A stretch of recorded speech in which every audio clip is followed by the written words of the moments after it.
But anyway, so going back to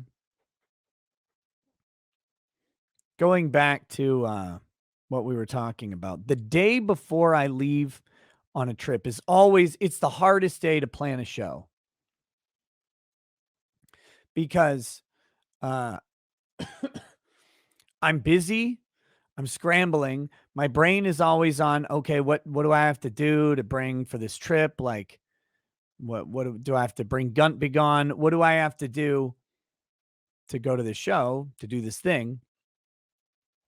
And so it's hard to get a show together. Also exhausted. And then couple that with the kids know you're leaving because I guess you can't lie to them or whatever. And so they want to like do stuff. So today,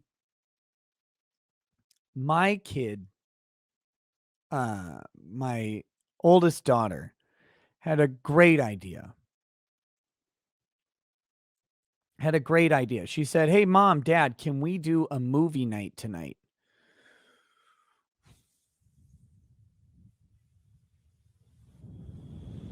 I guess. I guess, right? Guess what movie she picks? Turning Red. The all-female, crude, conceived Pixar movie Turning Red. They gave women the reins. They gave women the reins. They're like, here you go. We're going to give you full on creative control and we're going to finally get you women out of the kitchen. Stop making pies right now. Take off your Betty Crocker aprons and you cute little ladies sit down at your animation studios and you come up with the best damn movie you can come up with. And they come up with a movie about periods. I'm not fucking kidding. Menstruation. Can you women joke like do more menstrual content than white men in blackface? I mean, you do more menstrual content than men talk about penis and tits combined. It is embarrassing and it has got to fucking stop. They give you have one job. One job. Just make a kids movie. Make it about anything. Fairies, dragons, what are little troll things. You got pimple kids, anything you want. And they pick menstruation as the topic. Just stop. Stop. All of those women should be burned at the stake. They're clearly in a coven. Insane. So I have to sit here. Of course, my 9-year-old has no idea what this movie's about. She's like, oh, little Chinese girl running around with Tiger Mom. Like they actually have a Tiger Mom. The Tiger Mom going, oh, honey, you are good. You be good student. Regretfully, you going to have periods soon. You become big monster. And then she turns into a literal red panda.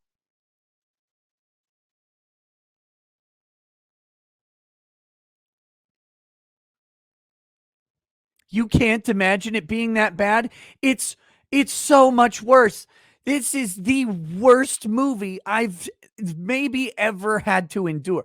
This thing was fucking terrible.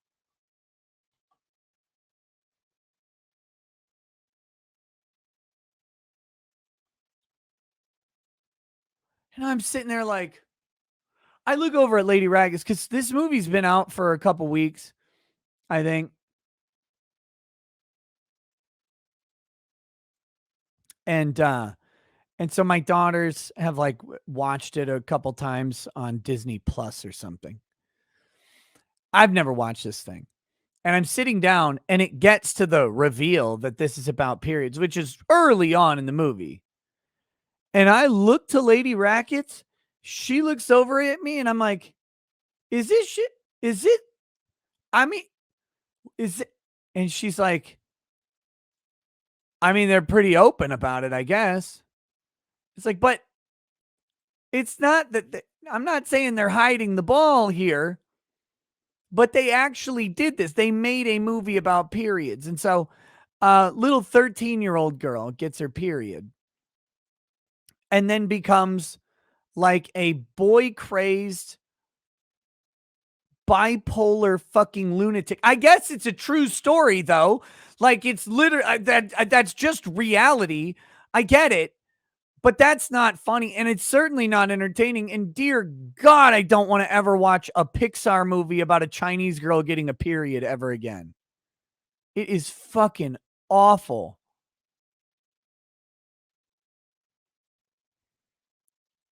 Anyway, so I'm going to probably bitch about that later. Look at this fucking garbage.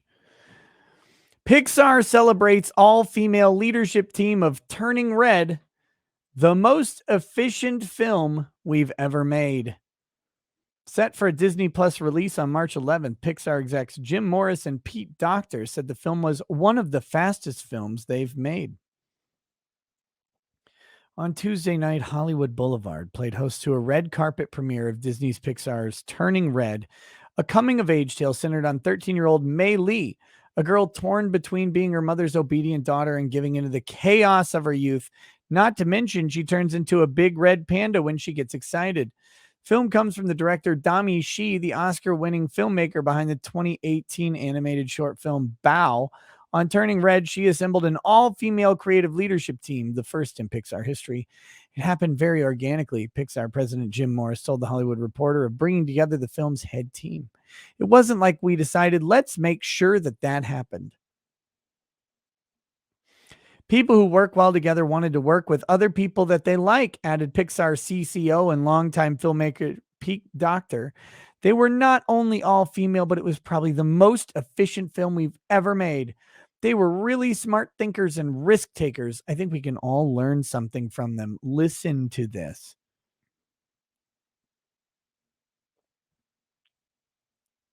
Listen to this. One of the fastest films ever in terms of getting made at Pixar, which means it only took 4 years, added Morris. She is joined by co-writer Julia Cho and Pixar producer Lindsay Collins, who previously produced WALL-E and Finding Dory for Turning Red. It's basically my dream project, said Cho. If I could make my dream project, it would be Pixar, women, and Asian American. I think that it's just incredible that we're actually here, standing here, celebrating this movie's release, because it was such a dream for a lot of us who always wanted a story like this.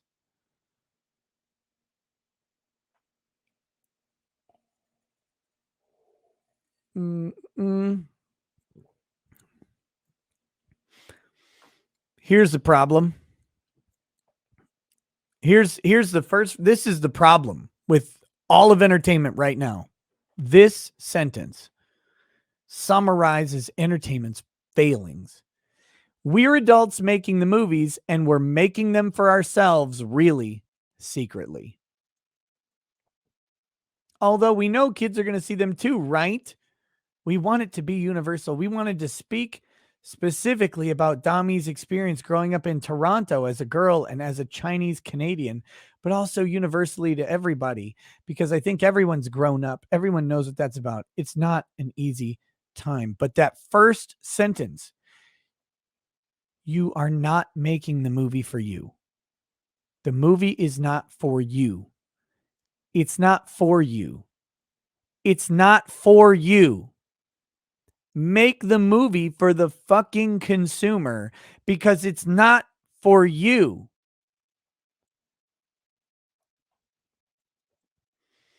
We're treating girlhood as complex and as authentically as we treat so many stories of boyhood that are already in the culture. Yeah, with tons of Disney Pixar movies about that first time that a young boy jerks off. I mean, those are all over the place, you know? It's quintessential boyhood. Or My First Boner, a charming tale about a skeleton that finds a pair of fleshy breasts and suddenly can't move at all. In fact, he's paralyzed. He's paralyzed in his arms are stuck down at his waist. He can't bend anymore, and he's just stuck in this straight up position. Everybody laughs at him. Let's do that. That's a comparable story.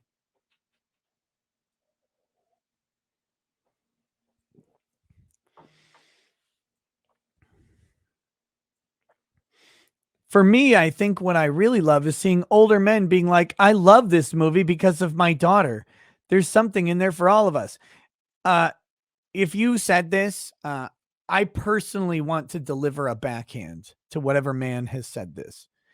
Now, notice she's saying this before the movie's release, so we don't know that any man actually ended up saying this. But they should be back. They should be backhanded immediately. This is not a helpful movie for a daughter.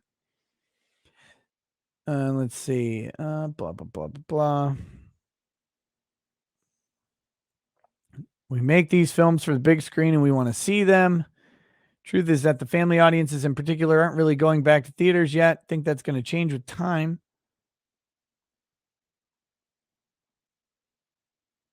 So here you go. Here's Billie Eilish is Billie Eilish. I don't know. Always looks a little downsy to me. But yeah, this movie, let me just say, I opened up the stream with this, so this is a little bit of a rehash, but let me be clear. This is the most recent Pixar movie. It is about a Chinese Canadian girl growing up in Toronto who hits 13 years old, has a tiger mom, has her period, and rebels against her mom during her period until her mom has a bigger period. And then all of the mom's sisters and the grandmother unite in a flowing, disgusting, awful smelling teamwork period together. Their cycles all sync up at the end of the movie to save the mom who has the biggest period of all of them. And I wish I was fucking kidding, but that's what happens. The daughter has her period, gets in a fight with her mom, who's been holding it in, holding it back, and she just can't stop the flow. And she has a period, and she turns into a red panda that's the size of a fucking kaiju. And she's ripping open buildings like, where are you, bitch daughter?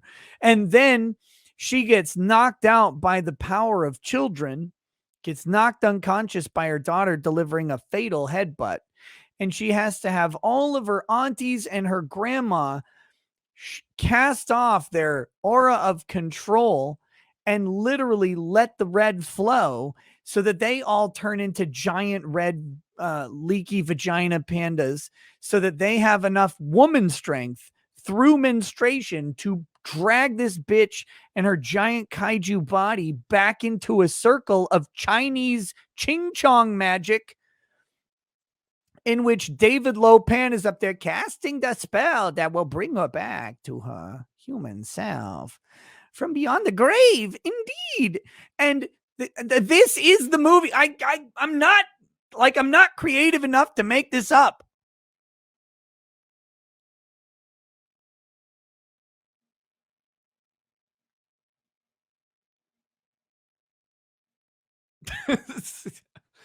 This literally happens in the movie.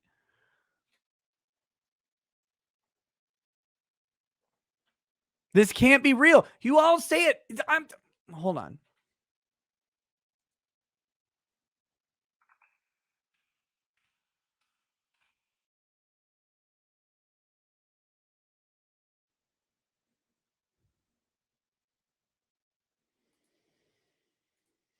Turning Red is a good conversation starter and not just for girls. Some parents don't like its depictions of adolescent rebellion, periods, and sexuality, but experts say those topics are appropriate for family discussion. Here, see, this is her on her period right here.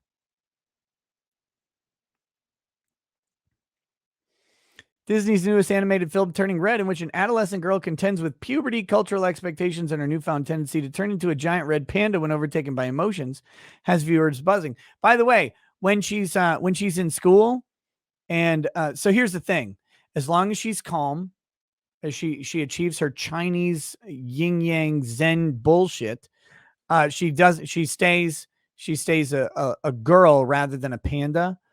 But as she's in school and like her emotions start to take over, and she's on a hair trigger, so her emotions take over. Like she has a giant furry panda tail pop out of her skirt, and she has to tuck that back in, like cover up her leg skirt area, and scurry off into a bathroom.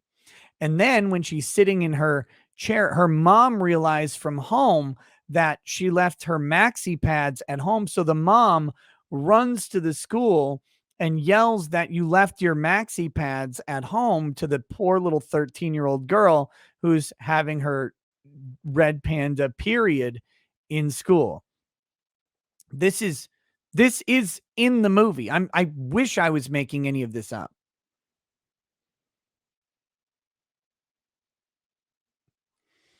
Although critical reviews of the film have been largely positive, some viewers, especially parents, have had a rather different take. Some have been aghast that the movie discusses menstruation. Others dislike its exploration of romantic crushes and sexuality, and still others are upset that the main character, 13-year-old Mai Lee, rebels against her parents by repeatedly lying and sneaking out. One amateur reviewer wrote on the website Rotten Tomatoes that the movie suggests being rude to your parents and family is okay if you're an adolescent hitting puberty. This person's retarded. Go away. What a shit review. Yet child psychologists say it's unlikely that the movie will promote bad or salacious behavior. Yeah, it's not bad because the kid is rebellious. All sorts of movies have rebellious teenagers. That is literally the farthest thing from anyone's mind. The movie is about flowing menstrual blood covering someone, and they grow fur and they become a giant panda that starts twerking at a 13-year-old boy's birthday party for money. Yeah, I left that out, by the way, that the giant red panda becomes a plaything of entertainment for a 13-year-old rich boy so they can raise money to go see a boy band. So they start dancing and tackling and doing rides where the 13-year-old boy rides the red panda, the menstrual blood flowing little Chinese girl around the house, where he rides her around literally in exchange for $200 to buy tickets to a boy band. this is the fucking movie. Don't put women in charge of this shit. They cannot be trusted with entertainment. It's too sacred. They cannot do it.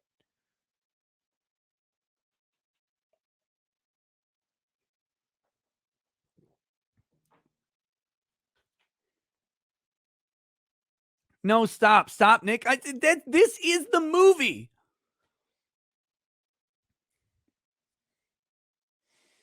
The film provides, quote, a really good representation of adolescent parent relationships and adolescent development. No, only if your mom is a Chinese tiger mom who runs like the sorry, the little Chinese girl is derided by her classmates as being an overachieving nerd who has to at multiple times abandon her friend to be with her overbearing mom so they can run like Chinese temple in Toronto and teach everybody about the red panda culture that hits Chinese women. I'm not kidding.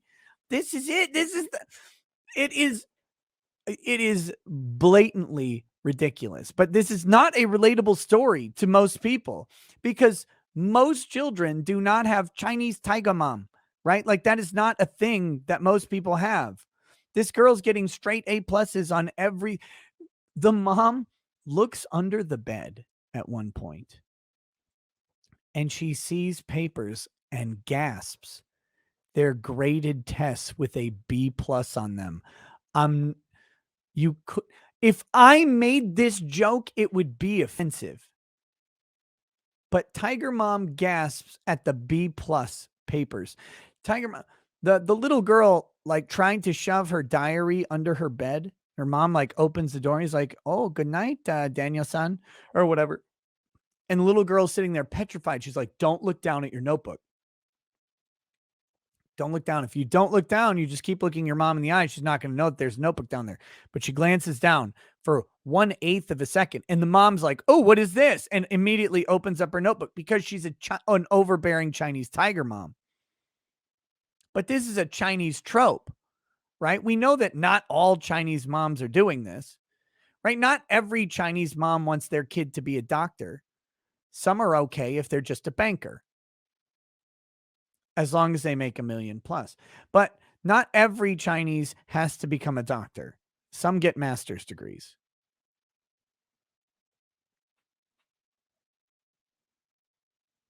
Trump Will is, I had no idea what this fucking movie is.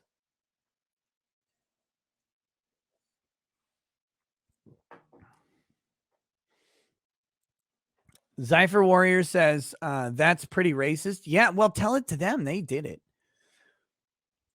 We interviewed child and adolescent psychologists, a sex educator, and a handful of parents that understood more about how the parents could use this movie as a jumping off point for constructive family talks.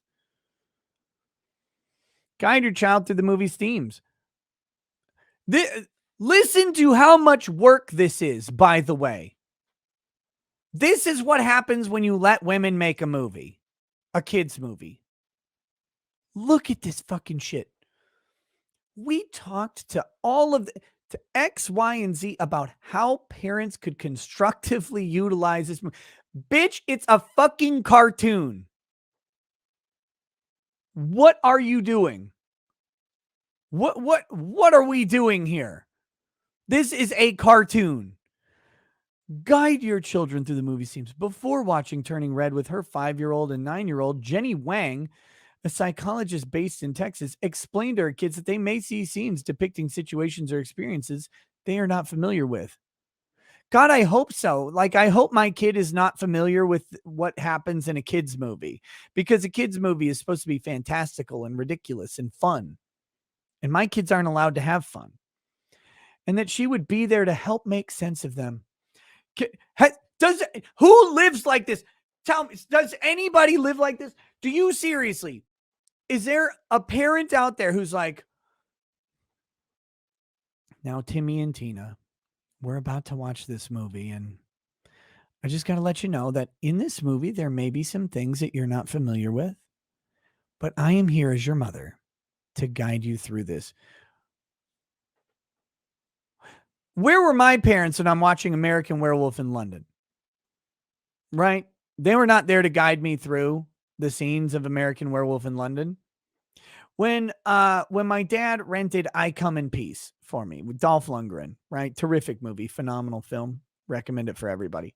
I think it's called Dark Angel in the States now, but at the time it was called I Come in Peace. He didn't sit there and he's like, well, Nick, I got to tell you, as a young child, I would have been 7 or 8, something like that. You're going to see some things in this movie that you may not experience. One is a giant blonde German man or whatever named Dolph Lundgren. He's more muscular than anybody you've probably ever met, and unrealistically so. And it's going to set unreasonable body expectations for you, but I'm here to guide you through that. Also, at the end, you'll hear what we call in the business a one-liner. One-liners are often utilized in these movies. They don't really apply so often to real life situations, but in 80s movies like this, they're the cream of the crop, the creme de la creme, the pinnacle of achievement. And this one ends on a real banger, son. And I want you to know that I'm here to help you process and internalize when the alien says, I come in peace. And Dolph Lundgren says, and you go in pieces, asshole. And then he annihilates him with a level 4 firing from the alien gun, which turns him into alien goo. That is a situation you may not experience in real life. Who does this? Who watches movies like this? Who prepares their kid for a fucking movie? If my kid needs a goddamn syllabus to get through a movie, I don't want the movie. I want nothing of the sort. Just put on the Chinese cartoons and let my kid watch a movie. Why do they have to be like this? And oh, yes, that's why it's a cast full of women. Can you just make something simple? If you put 50 women together and told them to design a cabinet, the instruction manual would be 600 pages, and the first 568 pages would be an exploration of why the cabinet has value and should be kept for all times, even when you're done using it, and passed down to the next generation, because sentimentality is important in building long term familial traditions. That would be exactly how they would, like, IKEA would go out of business printing women written instruction manuals for their fucking $83 shelving unit.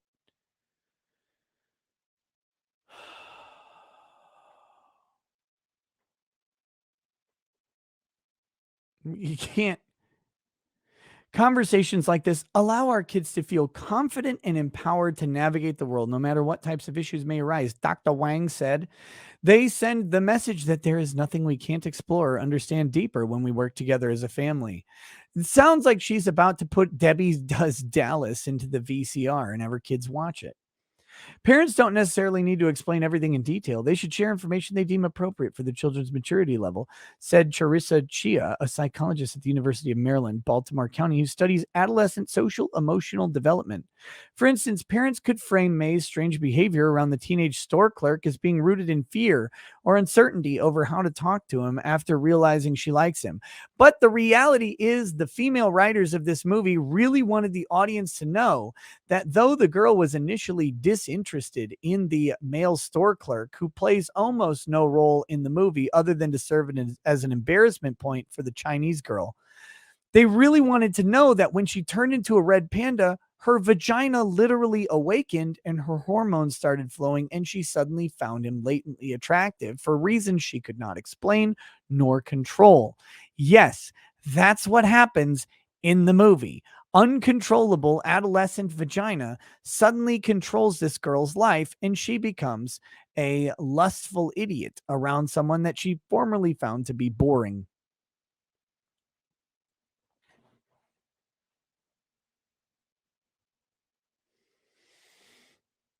Oh, let's see. For instance, yeah. As being rooted in fear, uncertainty, how to talk to him after realizing she likes him. The reality is that our children are exposed to these themes to a certain extent, with or without our control. Talk about bodies, periods, and puberties. When May first turns into a red panda, she hides in the bathroom, and her mother brings in boxes of menstrual pads, assuming she had gotten her first period. She did. That's the actual story. Assuming she had gotten her first period. Fuck off. It's a metaphor, you dumb motherfuckers. This is an allegory. Allegory often contains animals. Traditionally, allegory has animals as, particularly speaking, animals as a required element of the genre. Not as much anymore, but ancient allegory, always talking animals. So you have a giant anthropomorphic red fucking panda now talking about periods, not explicitly, but through metaphor and imagery. And it's a red panda, and her hair turns red from black. This is obvious imagery used to convey this message. Stop. Stop this. Oh, just assuming she had. While some parents are upset at the nod to menstruation, experts say it's good for both girls and boys, even young ones, to learn about body parts and normal body processes. But they literally don't learn anything about the actual normal process. Plus, this is not an educational video about periods. It just incorporates it as a wink and a nod that kids are supposed to pick up on and understand. I really don't think my 9-year-old has any idea what's going on with this character. And in fact, the only way my 9-year-old would have an idea about this, if I sat down with her and said, okay, it's time to talk about what your body's about to do in a couple years. When that happens, I will also want to kill you because you'll turn into a chaotic nightmare. Um, like the, no parent is sitting down doing this. They're doing this again because they wrote this movie for themselves. They're writing this in homage to their period nightmares that they all had or whatever, but nobody cares. The kids watching it don't care. And the only kids who are getting this message are being fed it by parents who are so stupid that they're listening to fucking psychologists and sex educators about how to watch a movie with your kid. If a psychologist ever tells you any psych, this is blanket advice. If a psychologist ever tells you how to watch a movie with your child, pick up a softball bat and beat them to fucking death on the spot and never listen to a word they say. Psychologists are the dumbest fucking people on the planet when it comes to advice on how to consume entertainment. Not everything needs psychoanalysis, Ken Jennings. Some things you just sit down and watch and laugh, and that's it. Trump Willis says you are giving them a pass. This is a groomer movie through and through. Yeah, you're right, Trump Willis. You very smart person. I'm sitting here definitely giving this movie a pass. Right now I'm vauntedly exalting the wonders of this movie. I'm being really light here on my review. Here I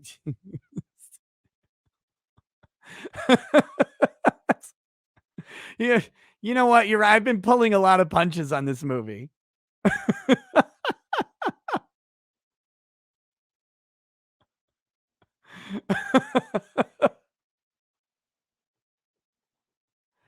Yeah, if you haven't figured it out, I recommend this movie 100%. Watch it with your kids and specifically talk to them. Be like, oh, right now is when her body rejects her fallen nature because women offended God so much that he made them bleed out of the permanent wound in their body. Also, boys, you'll want to put your penis in the permanent wound, whether it's bleeding or not.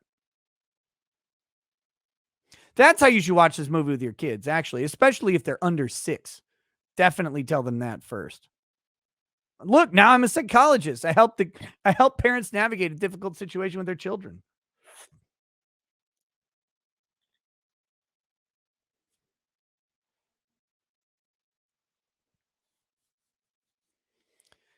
Uh, by the way, little Billy, just put a towel down and tell her to stop complaining. There. There we go.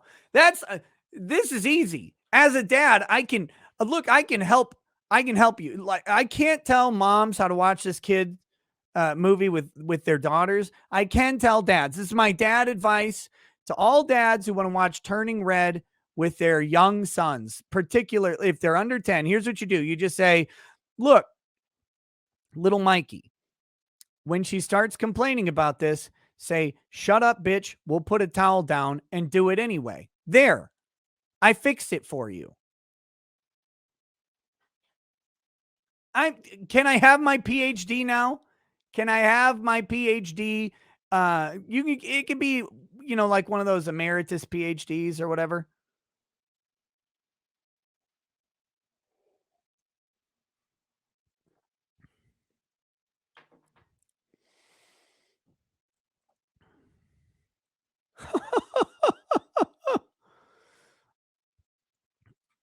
This person here, I can just go ahead and disqualify anything that this person ever says.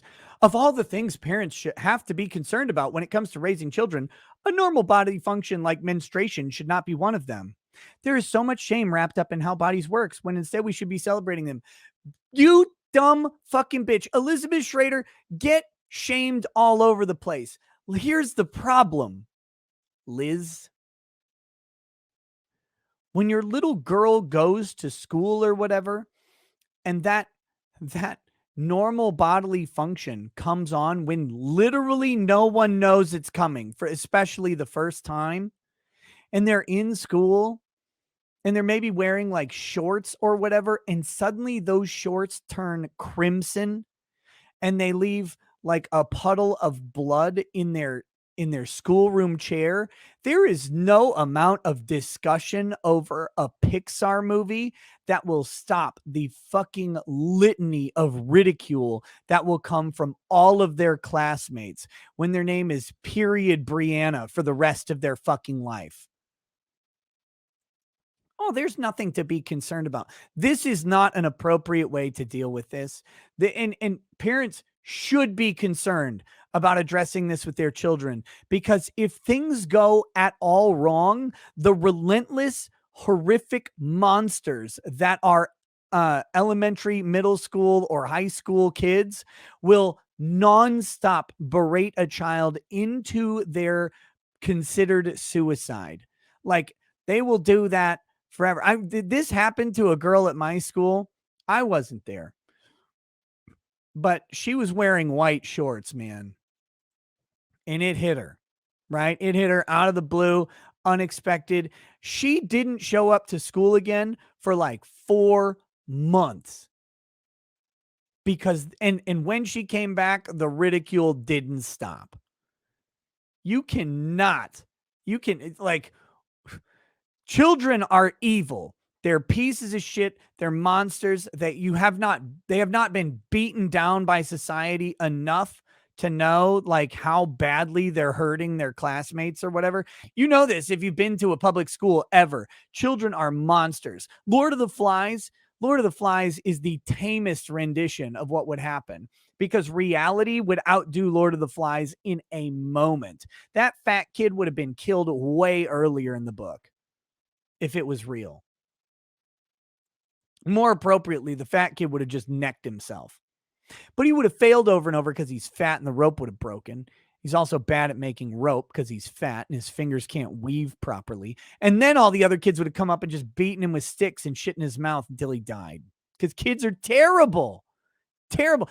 Oh, parents have nothing to worry about when discussing it. No, they really do. You have to be really delicate about this because, and this is the problem with highly educated people. They forget that children are not highly educated, right? So I've got a PhD in psychology. Let me tell you about children. The children don't have a PhD in psychology. So you cannot actually approach these problems in this way.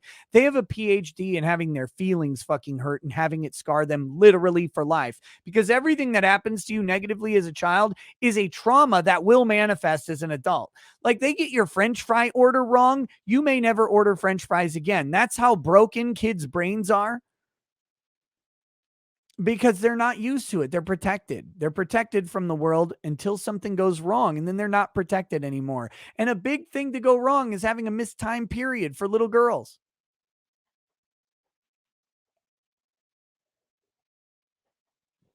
Anyway, I'm pretty much done with this story.